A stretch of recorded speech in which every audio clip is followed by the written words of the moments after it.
आइए सुनते हैं आषाढ़ पूर्णिमा की कथा। प्यारे भक्तों, आज केवल आषाढ़ की पूर्णिमा नहीं, यह गुरु पूर्णिमा भी है। वह दिन जब हम अपने जीवन के हर मार्गदर्शक को, अपने गुरु को, अपने इष्ट को और उस सत्य को नमन करते हैं जिसने हमें अंधकार से प्रकाश की ओर ले आया। और आज हम उसी स्वरूप भगवान सत्यनारायण की कथा का श्रवण करेंगे, जो गुरु भी है, सच्चा मार्ग भी और मोक्ष का द्वार भी। तो प्रेम से बोलिए सत्यनारायण भगवान की जय। नैमिषारण्य तीर्थ में सौनकादि 88,000 ऋषियों ने श्री सूत जी से पूछा, हे प्रभु, इस कलयुग में वेद विद्या रहित मनुष्य को प्रभु भक्ति किस प्रकार मिल सकती है तथा उनका उद्धार कैसे होगा? हे मुनि श्रेष्ठ, कोई ऐसा तप बताइए जिससे थोड़े समय में ही पुण्य मिले और मनोवांछित फल भी मिल जाए। इस प्रकार की कथा सुनने की हम इच्छा रखते हैं। सर्व शास्त्रों के ज्ञाता सूत जी बोले, हे वैष्णवों, मैं पूज्य आप सभी ने प्राणियों के हित की बात पूछी है, इसलिए मैं एक श्रेष्ठ व्रत को आप लोगों को बतलाऊंगा, जिसे नारद जी ने लक्ष्मी नारायण जी से पूछा था और लक्ष्मीपति ने मुनि श्रेष्ठ नारद जी से कहा था। आप सब इसे ध्यान से सुनिए। एक समय की बात है, योगीराज नारद जी दूसरों के हित की इच्छा लिए अनेकों लोकों में घूमते हुए मृत्यु लोक में आ पहुंचे। यहाँ उन्होंने अनेक योनियों में जन्मे प्राय सभी मनुष्यों को अपने कर्मों द्वारा अनेकों दुख से पीड़ित देखा। उनका दुख देख नारद जी सोचने लगे कि कैसा यत्न किया जाए इसके करने से निश्चित रूप से मानव के दुखों का अंत हो जाए। इसी विचार पर मनन करते हुए वह विष्णु लोक में गए। वह देवों के इस भगवान नारायण की स्तुति करने लगे, जिनके हाथों में शंख, चक्र, गदा और पद्म थे, गले में वरमाला पहने हुए थे। स्तुति करते हुए नारद जी बोले, हे भगवान, आप अत्यंत शक्ति से संपन्न हैं। मन तथा वाणी भी आपको नहीं पा सकती है। आपका यदि मध्य तथा अंत नहीं है। निर्गुण स्वरूप सृष्टि के कारण भक्तों के दुख को दूर करने वाले आपको मेरा नमस्कार है।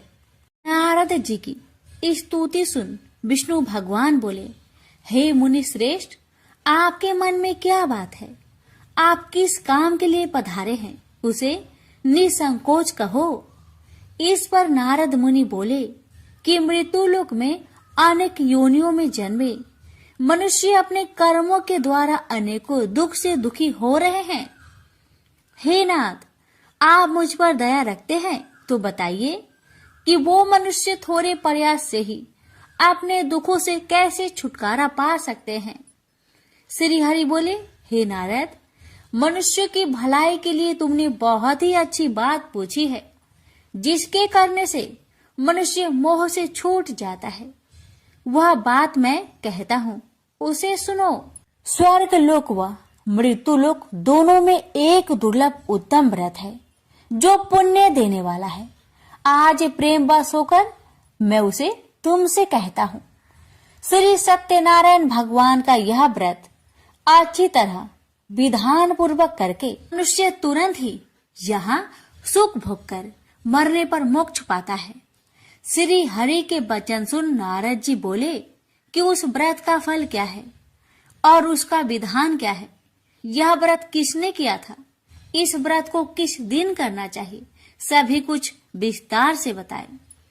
नारद की बात सुनकर श्री हरि बोले, दुख व शोक को दूर करने वाला यह व्रत सभी स्थानों पर विजय दिलाने वाला है।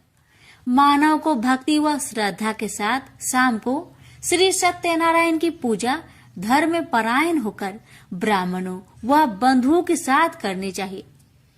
भक्ति भाव से ही नैवेद्य केले का फल, घी, दूध और गेहूं का आटा सवाया ले।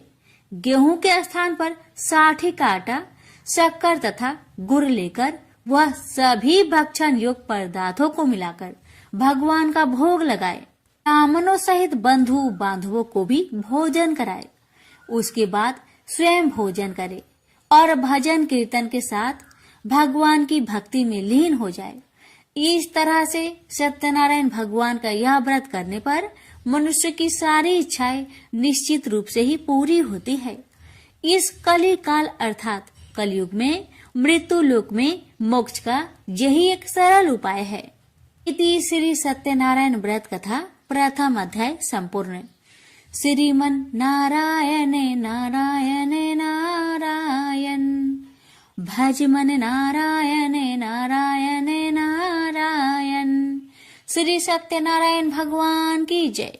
सूत जी बोले, हे ऋषियों, जिसने पहले समय में इस व्रत को किया था उसका इतिहास कहता हूँ, ध्यान से सुनो। सुंदर काशीपुरी नगरी में एक अत्यंत निर्धन ब्राह्मण रहता था। भूख प्यास से परेशान हुआ धरती पर घूमता रहता था।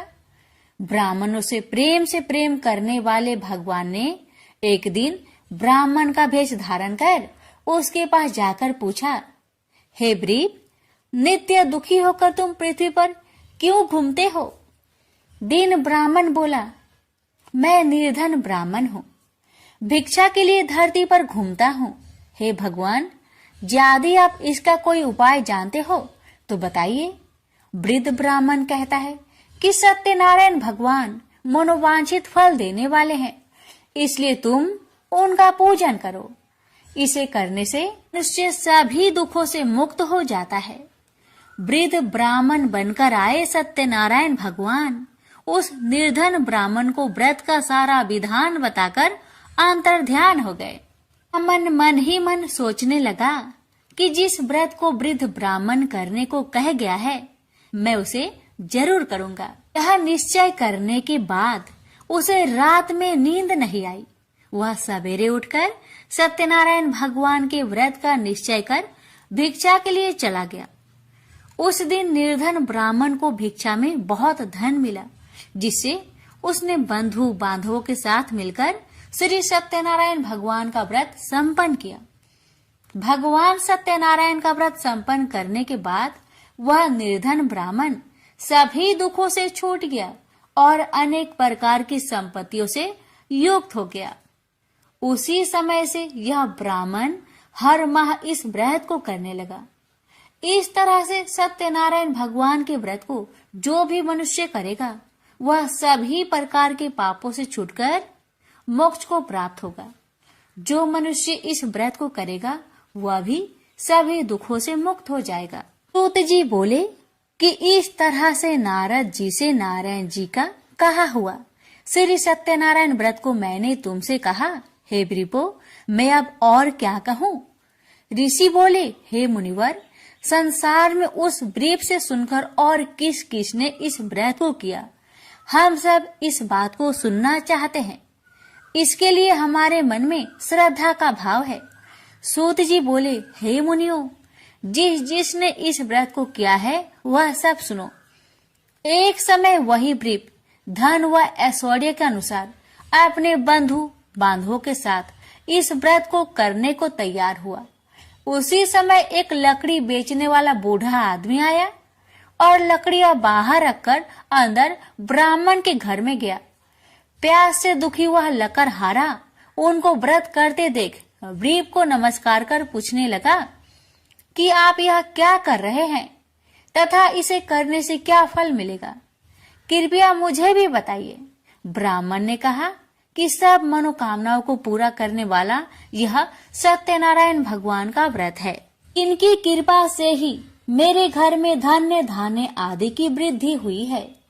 व्रीप से सत्यनारायण व्रत के कथा के बारे में जानकर लकड़हारा बहुत प्रसन्न हुआ। चरणामृत लेकर वह प्रसाद खाने के बाद वह अपने घर गया। लकड़हारे ने अपने मन में संकल्प किया कि आज लकड़ी बेचने से जो धन मिलेगा उसी से श्री सत्यनारायण भगवान का उत्तम व्रत करूंगा। मन में इस विचार को ले बूढ़ा आदमी सिर पर लकड़ियां रख उस नगर में बेचने गया जहां धनी लोग ज्यादा रहते थे।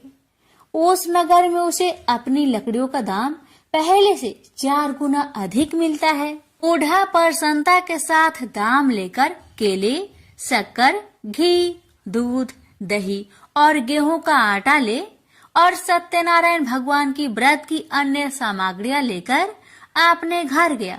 वहां उसने अपने बंधु बांधवों को बुलाकर विधि विधान से सत्यनारायण भगवान का पूजन और व्रत किया।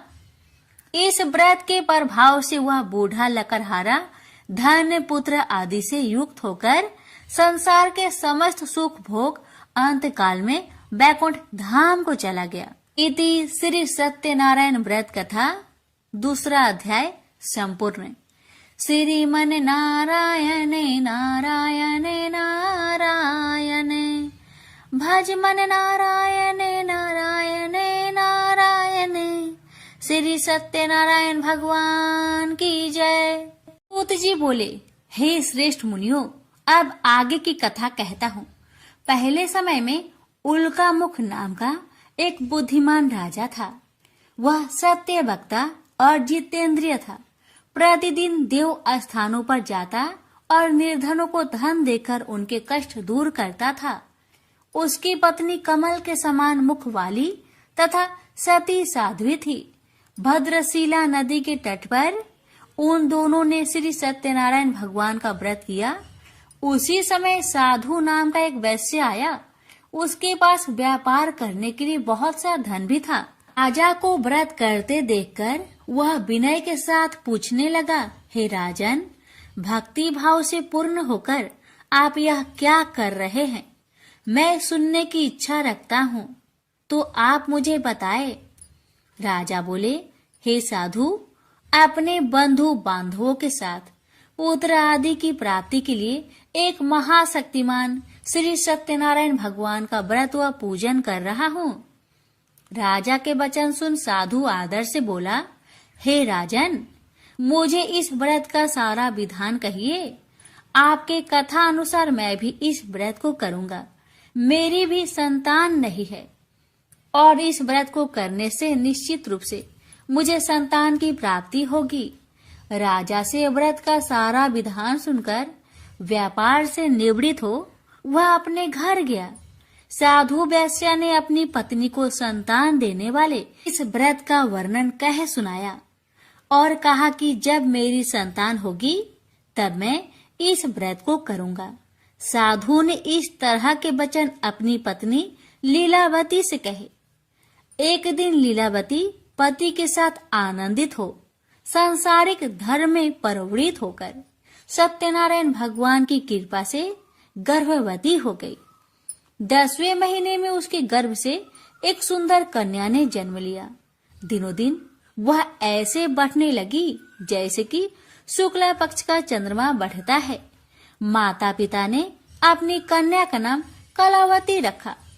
एक दिन लीलावती ने मीठे शब्दों में अपने पति को याद दिलाया कि आपने सत्यनारायण भगवान के जिस व्रत को करने का संकल्प किया था उसे करने का समय आ गया है। आप इस व्रत को करिए। साधु बोला कि हे प्रिय, इस व्रत को मैं उसके विवाह पर करूंगा। इस प्रकार अपनी पत्नी को अवशासन देकर वह नगर को चला गया। कलावती पिता के घर में रह वृद्धि को प्राप्त हो गई। साधु ने एक बार नगर में अपनी कन्या को सखियों के साथ देखा तो तुरंत ही दूत को बुलवाया और कहा कि मेरी कन्या की योग वर देखकर आओ। साधु की बात सुनकर दूत कंचन नगर में पहुंचा और वहां देखभाल कर लड़की के सुयोग बनिक पुत्र को ले आया।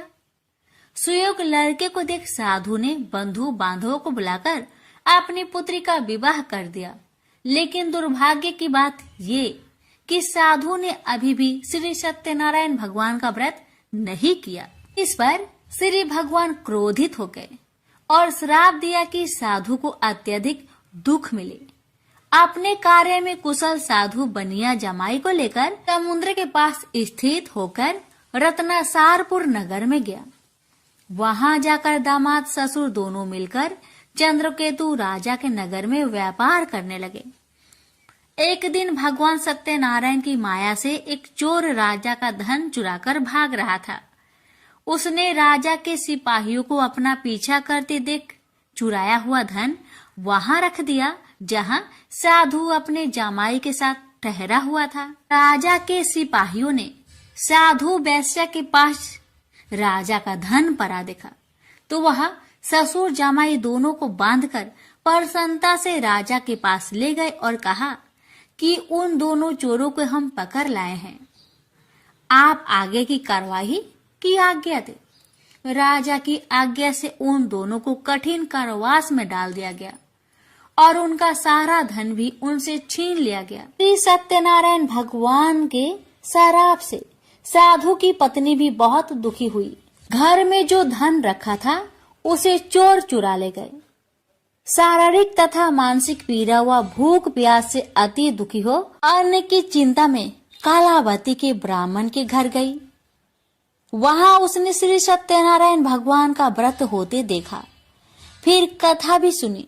वह प्रसाद ग्रहण कर वह रात को घर वापस आई।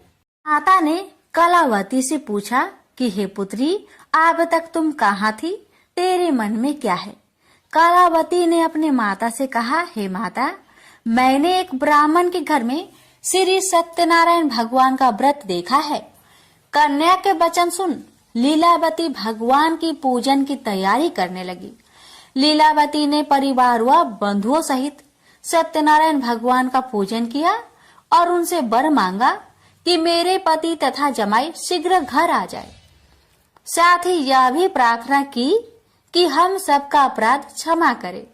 श्री सत्यनारायण भगवान इस व्रत से संतुष्ट हो गए और राजा चंद्रकेतु को सपने में दर्शन दे कहा कि हे राजन, तुम उन दोनों वेश्या को छोड़ दो और तुमने उनका जो धन लिया है उसे वापस कर दो। अगर ऐसा नहीं किया तो मैं तुम्हारा धन, राज्य व संतान सभी को नष्ट कर दूंगा।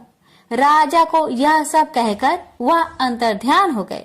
अतः काल सभा में राजा ने अपना सपना सुनाया। फिर बोले कि बानिक पुत्र को कैद से मुक्त कर सभा में लाओ। दोनों ने आते ही राजा को प्रणाम किया।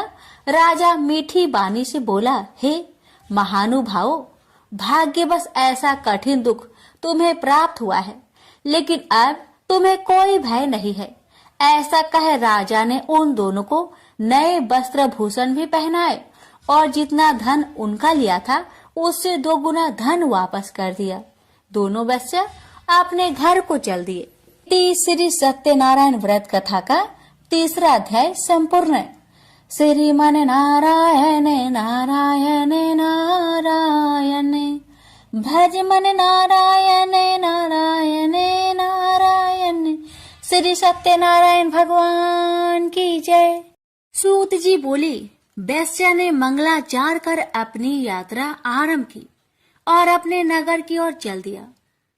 उसके थोड़ी दूर जाने पर एक दंड वेशधारी श्री सत्यनारायण ने उनसे पूछा, हे साधु, तेरी नाव में क्या है?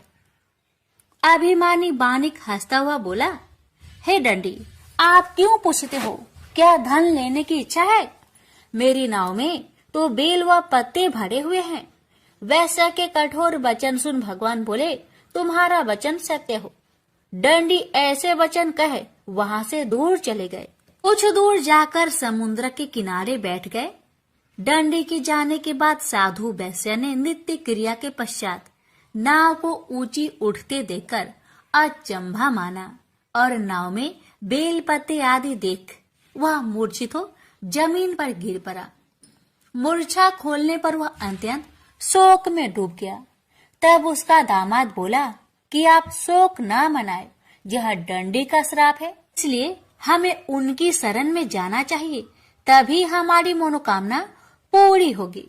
दामाद की बात सुनकर वह दंडी के पास पहुंचा और अत्यंत भक्ति भाव नमस्कार करके बोला, मैंने आपसे जो असत्य वचन कहे थे उनके लिए मुझे क्षमा दे।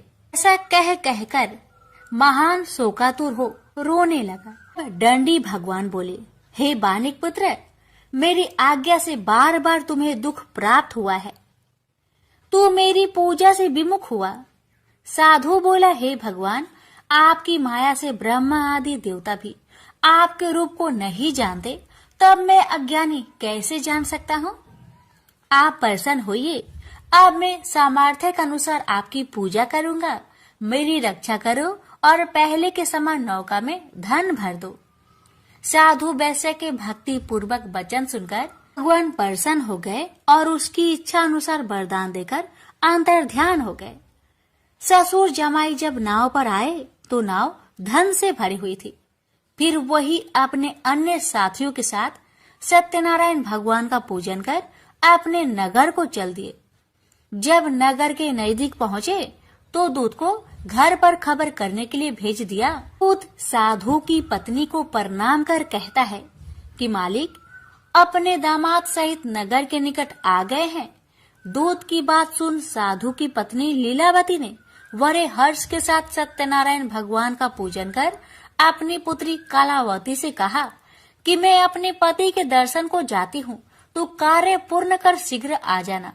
माता के ऐसे वचन सुन कलावती जल्दी में प्रसाद छोड़ अपने पति के पास चली गई। प्रसाद की अवज्ञा के कारण श्री सत्यनारायण भगवान रुष्ट हो गए और नाव सहित उसके पति को पानी में डुबो दिए।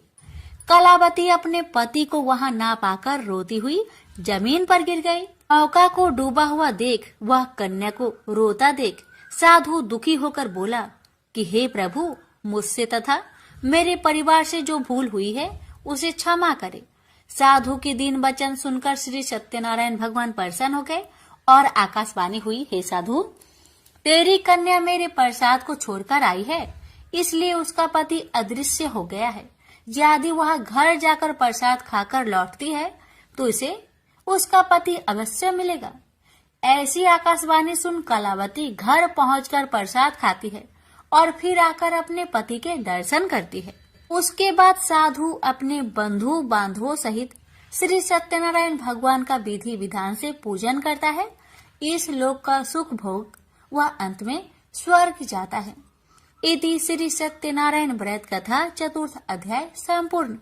श्रीमन नारायणे नारायणे नारायणे भज मन नारायणे नारायणे नारायण।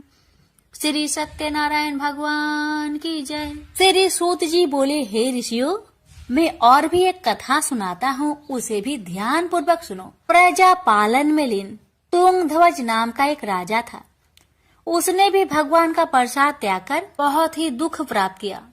एक बार वन में जाकर वन्य पशुओं को मारकर वह बर के पेड़ के नीचे आया। वहां उसने ग्वालों को भक्ति भाव से अपने बंधुओं सहित सत्यनारायण भगवान का पूजन करते देखा। अभिमान बस राजा ने उन्हें देखकर भी पूजा स्थान में नहीं गया, न ही उसने भगवान को नमस्कार किया।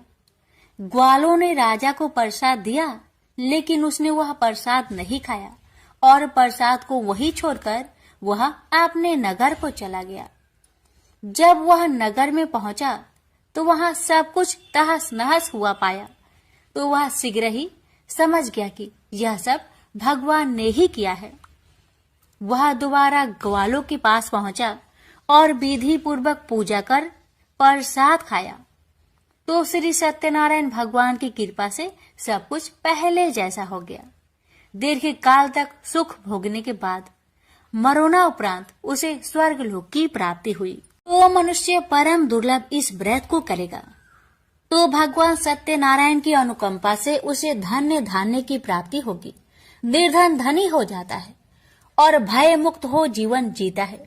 संतानहीन मनुष्य को संतान सुख मिलता है और सारे मनोरथ पूर्ण होने पर मानव अंत काल में वैकुंठ धाम को जाता है। सूत जी बोले, जिन्होंने पहले इस व्रत को किया है, अब उनके दूसरे जन्म की कथा कहता हूँ। वृद्ध संतानंद ब्राह्मण ने सुदामा का जन्म लेकर मोक्ष की प्राप्ति की। लकरहारे ने अगले जन्म में निषाद बनकर मोक्ष प्राप्त किया। उल्कामुख नाम का राजा दशरथ होकर बैकुंठ को गए। साधु नाम के वैश्य ने मोरध्वज बनकर अपने पुत्र को आरे से चीरकर मोक्ष पाया। महाराज तुंगध्वज ने स्वयंभू होकर भगवान में भक्ति युक्त हो कर्म कर मोक्ष पाया। श्री सत्यनारायण व्रत कथा का 5वां अध्याय संपूर्ण हुआ। श्रीमन नारायण नारायण नारायण, भज मन नारायण नारायण नारायण।